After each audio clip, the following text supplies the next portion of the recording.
Also didn't have the intention to bother you for that long. Thank you very much, Des, for the introduction, and thanks to all the organizers for inviting me here. I have to say it's always a great pleasure to come to ITAMP. Every time I've come here so far, it has been so fruitful, and I've learned so much that I'm always ready to come back. Yeah? Yeah, the topic of my talk, 1, 2, 3, many, exploring quantum systems one atom at a time. We'll really be looking at systems that you can imagine to be very much like they're shown here on this kind of cartoon. Yeah, so we put in like the simplest potential we can have. We put in 1, 2, 3, and more particles, atoms. And yeah, so why do we really want to do this? First of all, we take just, the simplest thing we can do is like 2 particles. So we all know that the kind of the singlet state, that would be the ground state of the helium atom. And even for this helium ground state, there's not really an analytic solution readily available. So in like atomic physics class, we learn how to do like Hartree-Fock methods and so on to calculate the ground state energy. And so if we go for like only slightly larger system, then the description becomes even more complex, and it's very difficult immediately to come up with a good solution. Yeah, until we reach like kind of the many-body limit, in which we can kind of describe the system as a macroscopic system, which is defined then by a Fermi energy, density, pressure, and so on, and we can apply something like a local density approximation. So now, the question now, when such approximations really become justified, that's actually an ancient problem, I found out. Yeah? The old Greeks have been thinking about this, so this is so-called Sorites Paradox, the paradox of the heap, yeah, where the Greeks, they basically start like from something like very large, like a dune, a heap of sand, yeah? And then they argue, if I now repetitively remove individual single grains from such a heap, yeah, and you do this like one after the other, and every time you remove one, if you would define the heap as basically a system where it doesn't matter if you remove one single particle, then after you removed all of them, you end up like with few grains and a single grain, and then obviously it's no longer a heap. Yeah, and so that's this paradox. Yeah, you can, for example, read about this on Wikipedia. So now, when does the heap become a non-heap? That's one of the questions I would like to address in this talk. Basically, in our system, by embedding one minority particle, in our case it's like a spin-down particle, in a sea of spin-up fermionic particles, which basically looks like this, and we'll measure the energy for repulsive interactions between this spin-down atom with these spin-up atoms. Okay, so this kind of situation, yeah, and then we'll look, how many particles we really need to reach the many-body limit. So what's our approach? We really, all the experiments we would like to do, we really try to reduce the complexity of the system we study so much that basically only the essential parts remain that make the system interesting, or basically gives the, basically only this part of the complexity remains that we actually want to study. Yeah? And in most physical systems, this is very much complicated by something that was the topic really of the last talk. That's the range of the interaction, and that's very beautiful, typically with ultracold atoms, that for most cases we can somehow treat our interactions as being real contact interactions effectively. Yeah? And this is what you can remember for the rest of this talk, that for all the experiments I'm going to present you, it's really everything can be treated in the zero range limit. So now for ultracold neutral atoms, we are used to think of stuff like Bose-Einstein condensates, where you have large macroscopic samples of atoms, where it really doesn't matter if you remove one single particle. We measure quantities like this one here, yeah, where if you look closely, you can look at the fluctuations, but there's certainly not really a big difference if one single particle is being removed, for example, in a collision with a rest gas particle. Okay, in our case, it's going to be completely different. It's going to be really dependent very much on exactly the number of particles. And now, the outline of my talk here, I'll first show you quickly how to prepare our samples, and I'll show you our experiments, how we can see how we can approach the many-body limit in this like few particle systems. And in the end, I'll show you that we can also learn something about correlations. And so some of this, many of you might have heard already. I will have some latest news from the lab at the very end. So first of all, I told you already, like typical atoms, ultracold atom experiments, the clouds that we look at, they look a little bit like this. So this is about 50,000 atoms that we basically image in absorption imaging in this way. Yeah? And obviously, in this kind of a cloud, really we can't see anything that's related to single atoms. Yeah? The noise in our imaging systems is typically so large that it's even very hard to really observe and measure the real density fluctuations that are actually present in the system. So we really have to take care to see these kind of things. Yeah? So now, for us, there's another challenge.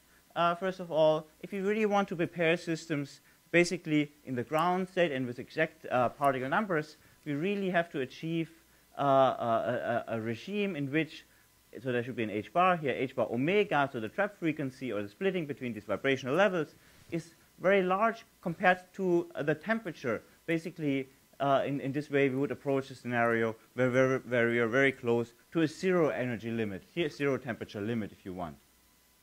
Okay, so how do we reach this kind of regime? We start with a Fermi gas that many of us have in the laboratories, a very standard scenario, actually like on the order of 100 microns in size. You can see like the vibrational spacing is very, very small, and you fill this system with particles.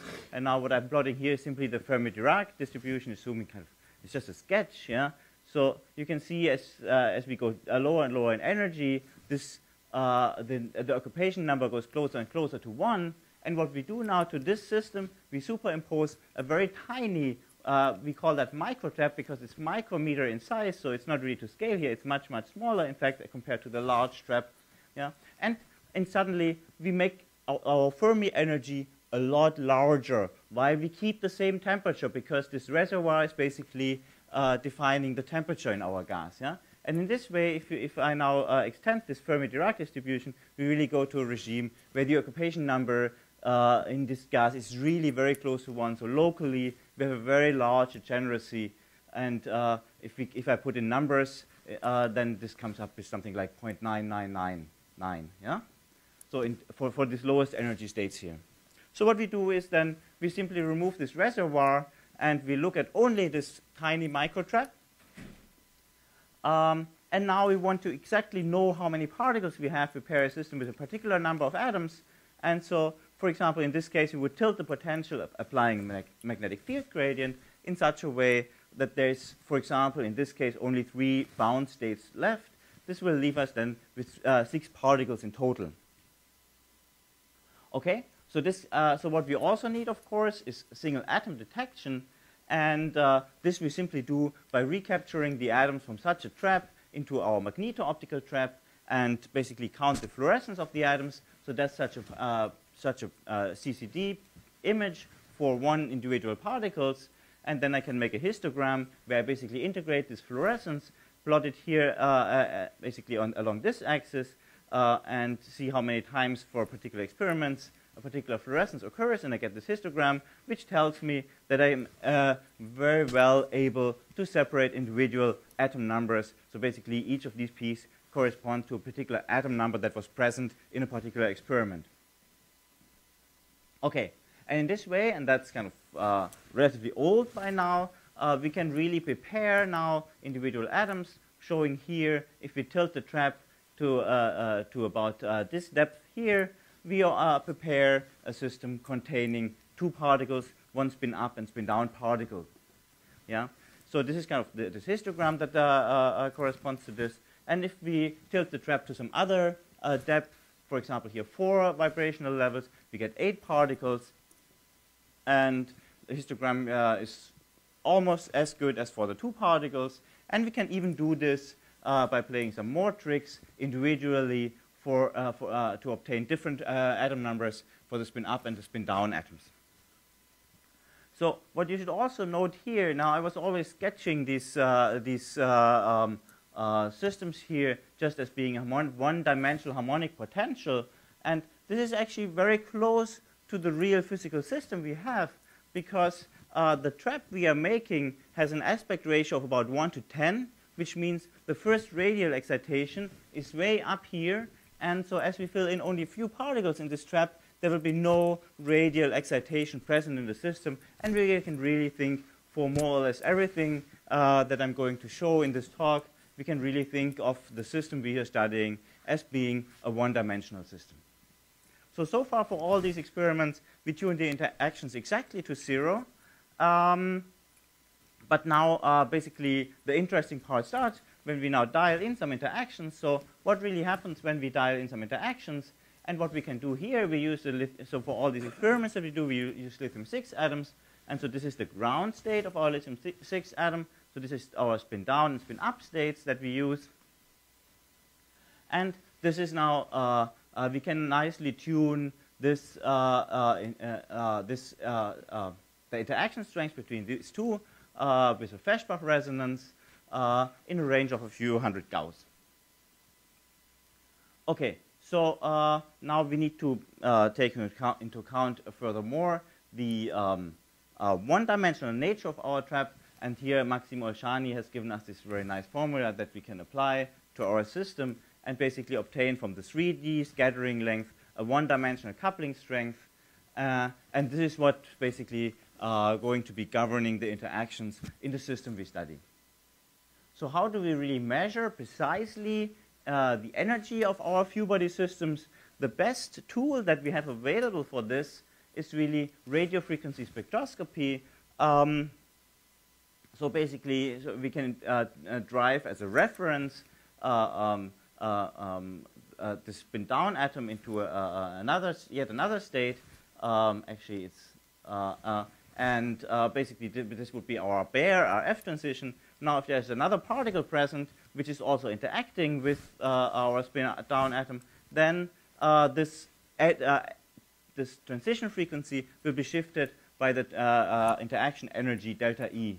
And it turns out, in reality, the situation is a little bit more complicated because there's not only an interaction between these two states, so we'll be driving this state into this one, and so there will also be some scattering between these two, and you can see this here. There's actually 3 different scattering lengths versus magnetic field.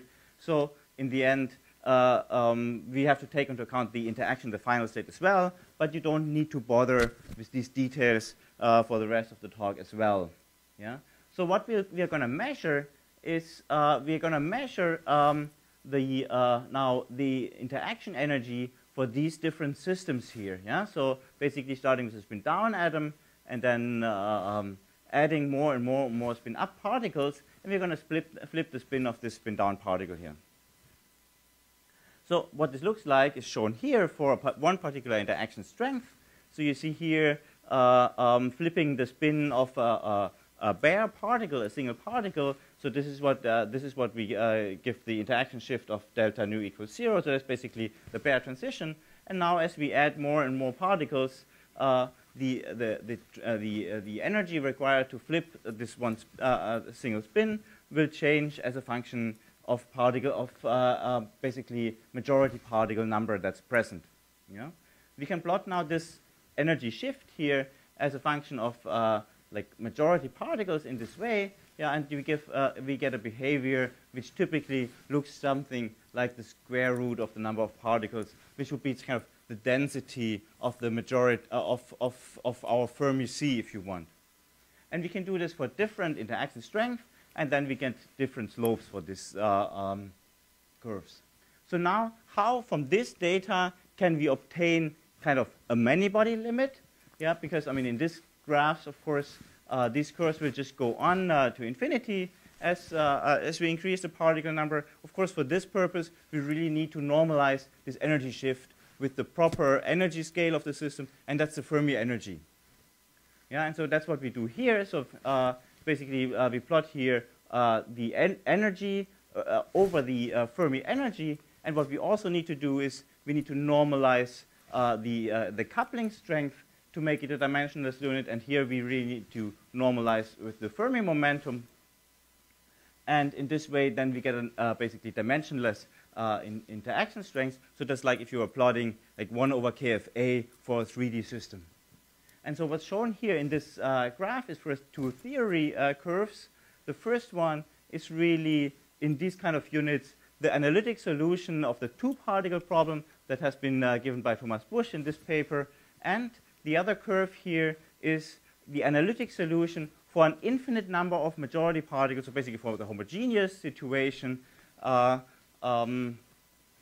in this paper, which has been given by McGuire in this paper here. So what you can already see immediately is that there is not a very big difference between the two-particle exact solution and the homogeneous system exact solution. Yeah, there's a very tiny difference, and let's plot our data into this. So plotting basically these data into this curve here. So basically now these colors depict now the number of particles.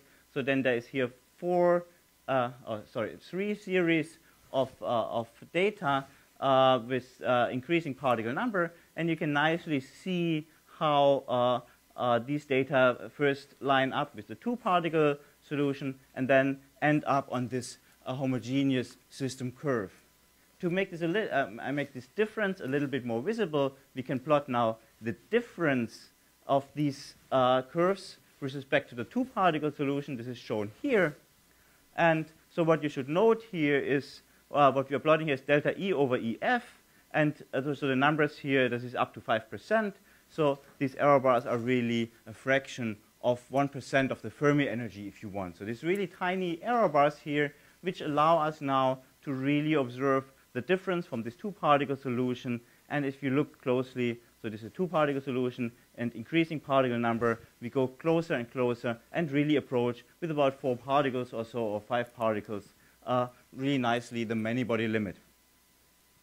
And what's also quite remarkable, so this here is like a three-body theory by Ibrahim Garashi and Dörte Blume. So this also fits kind of nicely our data.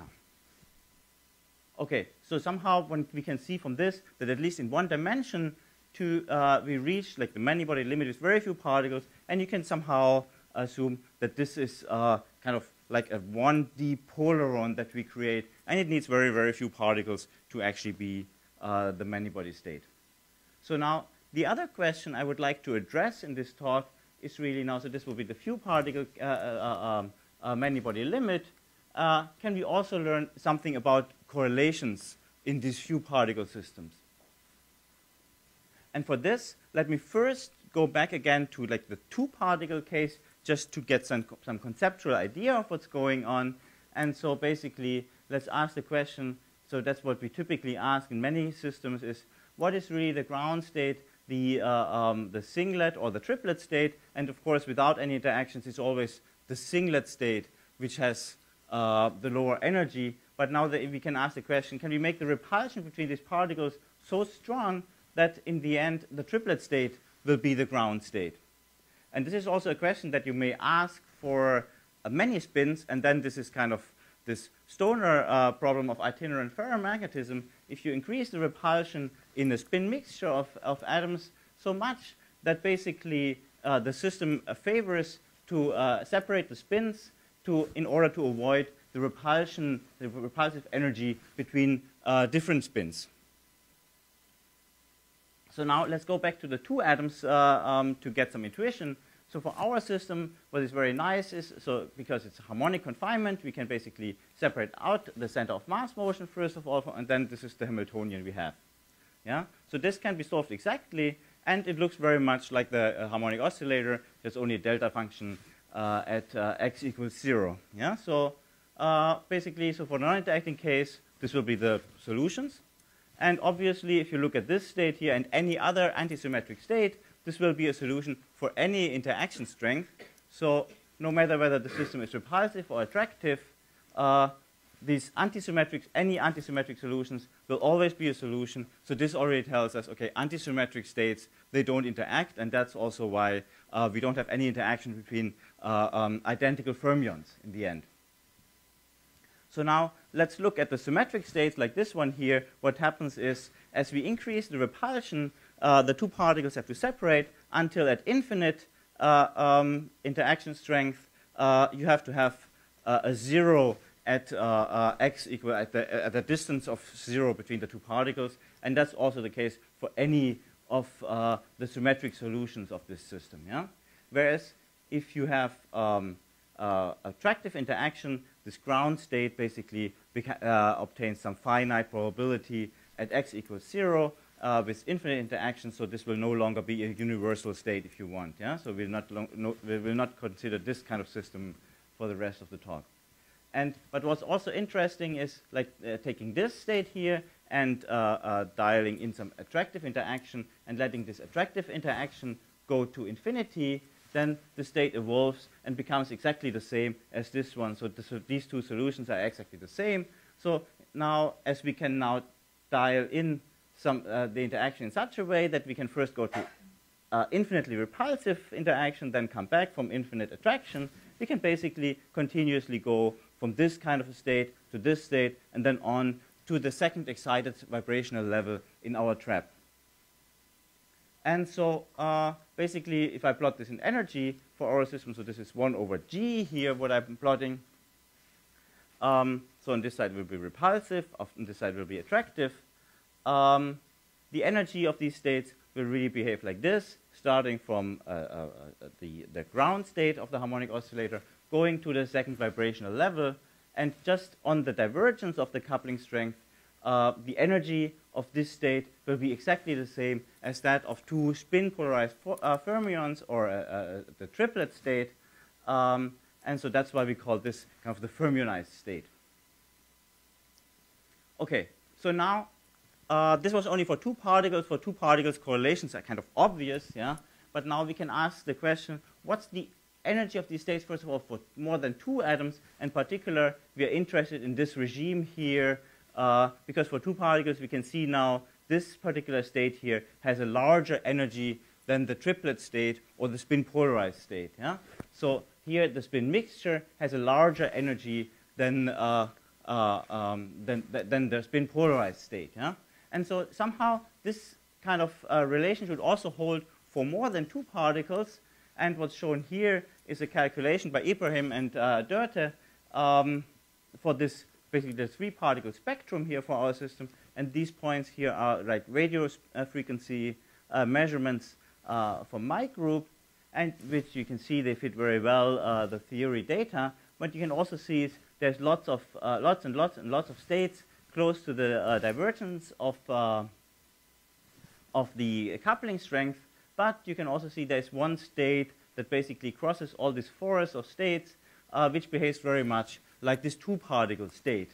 And so now we are really interested into looking at this branch here, this repulsive branch up here, where really now the spin mixture has a higher energy than a spin polarized state.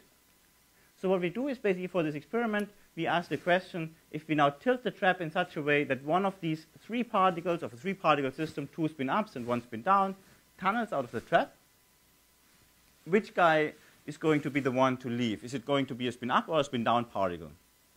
Yeah? So we'll do this experiment now for different interaction strength. We'll start from the ground state. So what I'm drawing here is obviously the non-interacting ground state, make the system repulsive, and then cross the resonance going to, if you want, the super repulsive state.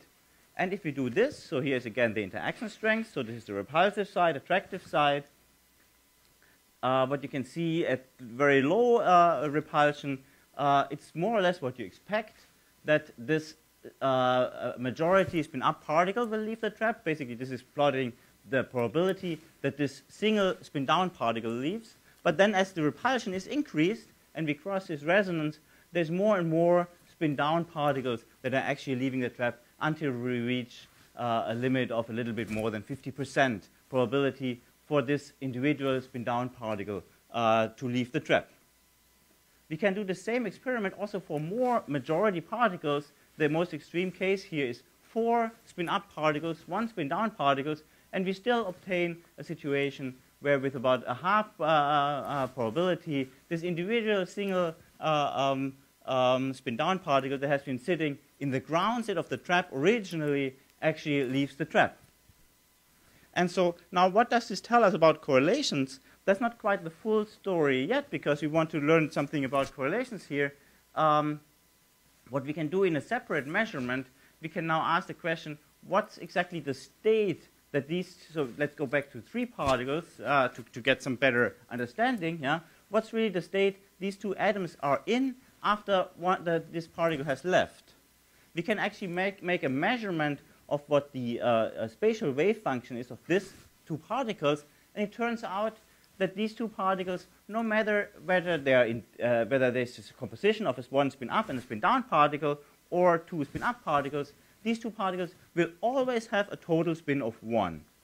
Yeah.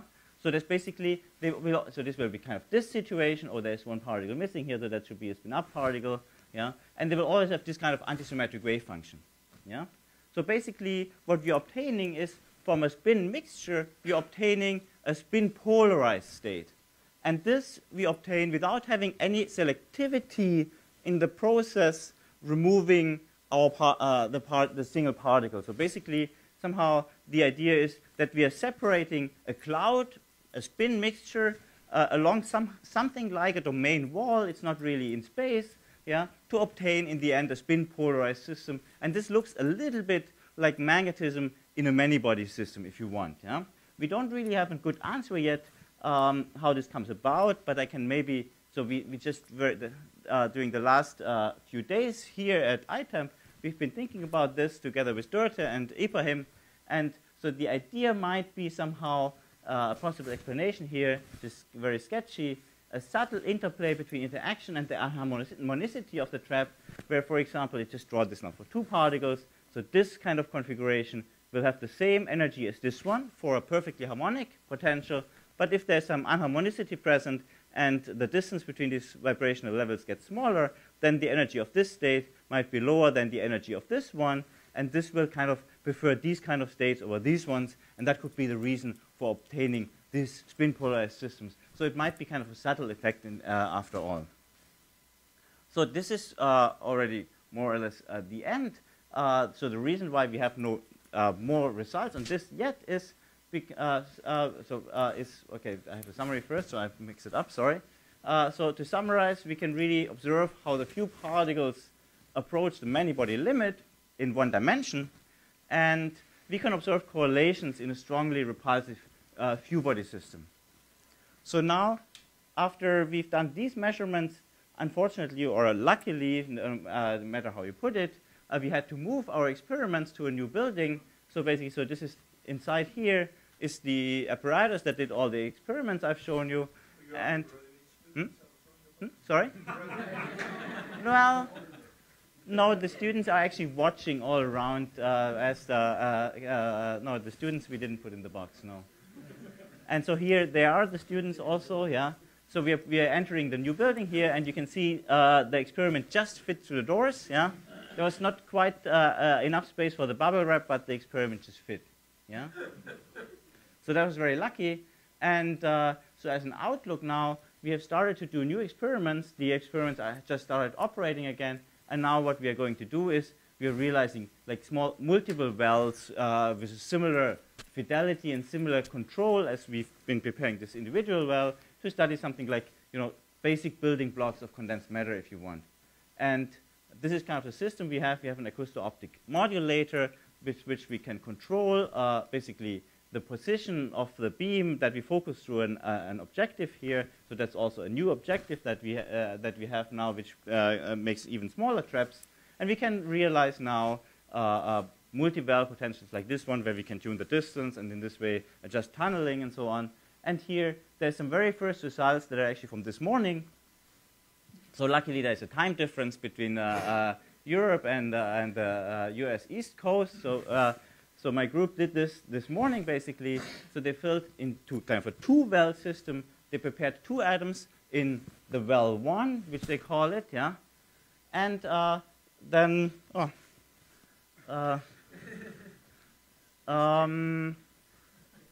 so we prepared so these 2 atoms in well 1, yeah. And then we let the atoms tunnel between the well 1 and well 2, and that's what we observe here. We basically measure the number of particles in the second well by switching off first, before we count the number of atoms, the first well, and you can see here an oscillation the atom number. So that's basically measuring the particle number. So it oscillates between 0 and 2, as you would expect, and with a very nice fidelity for the first experiment that we've done in this way. It's actually quite beautiful. Yeah. Okay, so with this, I would like to thank you for your attention and acknowledge here the team that did all this wonderful work. Yeah, so I'm always amazed how fast they come up with new ideas, and so that's basically the first taking into service the kind of the soldering and drilling room in our new laboratory. Yeah? So thank you very much for your attention.